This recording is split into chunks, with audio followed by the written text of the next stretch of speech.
For the first time since 2002, the IDF is rolling tanks into the geopolitical tinderbox known as the West Bank or Judea and Samaria. What does this mean for the Jewish state's multi-front battle against terrorism? Well, IDF Major Elliot Chodoff and the host of Conflict Uncovered podcast joins us from Israel to give us his invaluable insight. So, Elliot, why is the IDF doing this?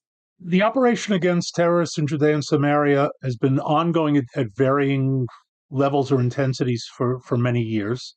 But of course, since October 7th, there's been an uptick in operations there as well, especially as the IDF has greatly weakened Hamas in Gaza and Hezbollah in South Lebanon. In other words, there's from their point of view, there's also been a shift to their cells in Judea and Samaria. Most recently, seen in the failed attempt to blow up 5 buses in the Tel Aviv area last week in rush hour.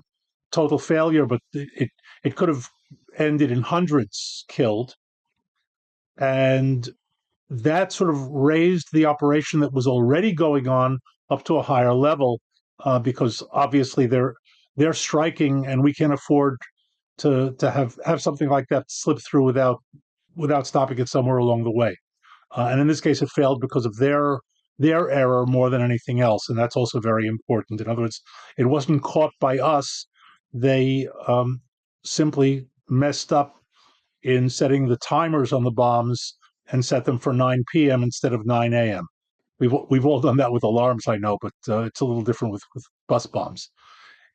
We're also in I call it halftime, with Hamas in Gaza, with Hezbollah in Lebanon. In other words, now is a time for the IDF to use what surplus force it has to really go after the terrorists in Judea and Samaria. And Jenin in particular, where the tanks have been sent, has been a hotbed dating back decades.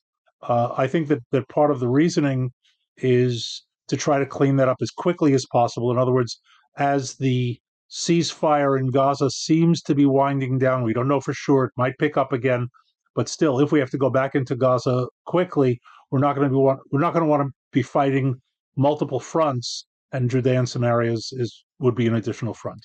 So Elliot, you and I have been to the border of Syria and the border of Lebanon together dozens of times. And Yes. as you just mentioned, from the outside, it looks like Hezbollah has been more or less destroyed. The Assad regime is gone. Hezbollah is crippled. Are there still existential threats to Israel? Because from the outside, it looks like, I hate to use this word, but safe. It feels like things are calming down. Is that an accurate assessment? No, it's not.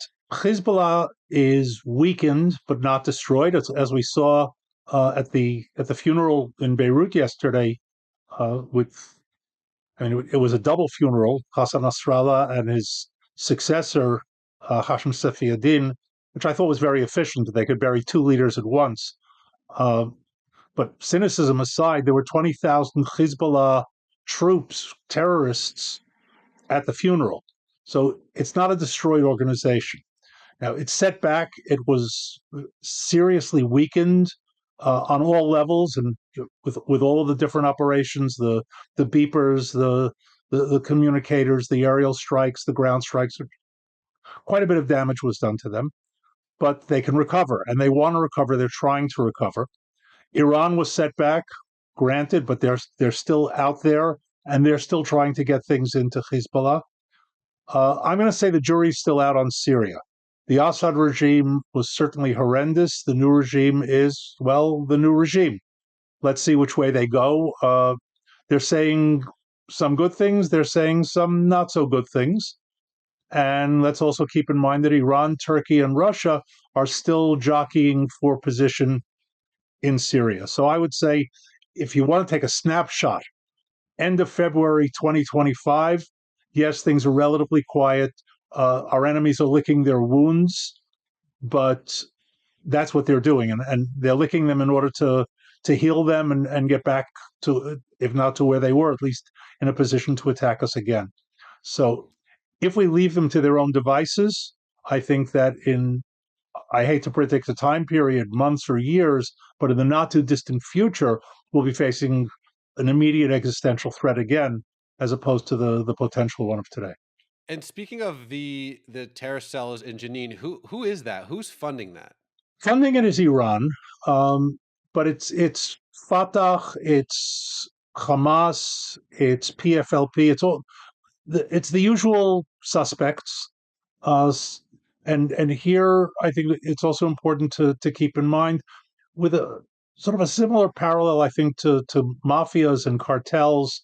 Enemies and friends come and go. In other words, Fatah and Hamas can be shooting at each other one day and cooperating the next day, and then 2 days later shooting each other again.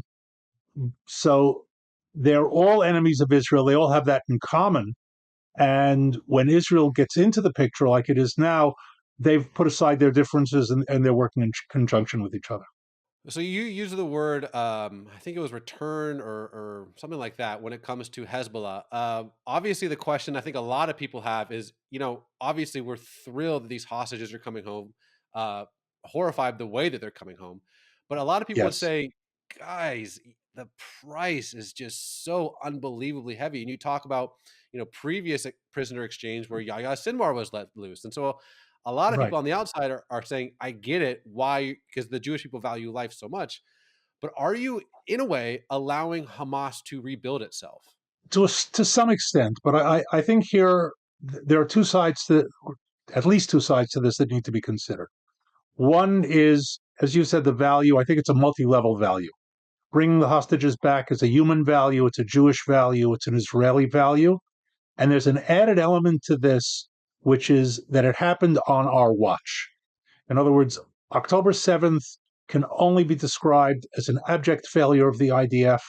It was the state, the IDF being the military of the state, failing to protect its own citizens. In other words, it's different, it's an add on different from, let's say, hostages being taken in Europe and then spirited to Gaza.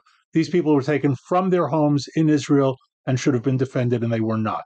So I think that's an added element to the Israeli thinking, and a legitimate one, and saying, you know what, we're going to have to pay a higher price for it. Keeping in mind, and there's a lot of talk about this, that the deal that was made recently, a couple of months ago, was the same one that was on the table in May. And even if that's the case, there are differences. The world of today is very different. I'm talking about the Middle Eastern world, very different from what it was in May. Uh, the the conditions of the deal now are actually better for Israel because of the situation. In other words, we've done more damage to Hamas, we've done more damage to Hezbollah, done damage to Iran, Syria is out of the picture, etc. And that allows Israel to be a little bit more forthcoming, keeping in mind that value of bringing back the hostages. There's another element to this as well. The hostages are an impediment to further Israeli military operations. Hmm. Now, up until the deal, till the ceasefire, there was plenty of space to operate. But we're reaching a point I call it diminishing returns, where the key areas, particularly in Khan Yunis and Rafiah, where Hamas had retreated to the tunnels underground, are the ones where the hostages were, which meant that the IDF needed to be that much more careful, that much more circumspect, and they were impeding further progress, or at least making it cost more for less return. So taking them out, bringing them out has a strategic value as well. Final point, and you mentioned Yahya Sinwar was released during the Shalit deal, which, by the way, was negotiated by his brother, who is now the head of Hamas in Gaza, and he's behind all of the hostage negotiations and uh, the ceremonies and all the horrific things that we're seeing. I think it's important for us to realize that October 7th didn't happen because Yahya Sinwar was released.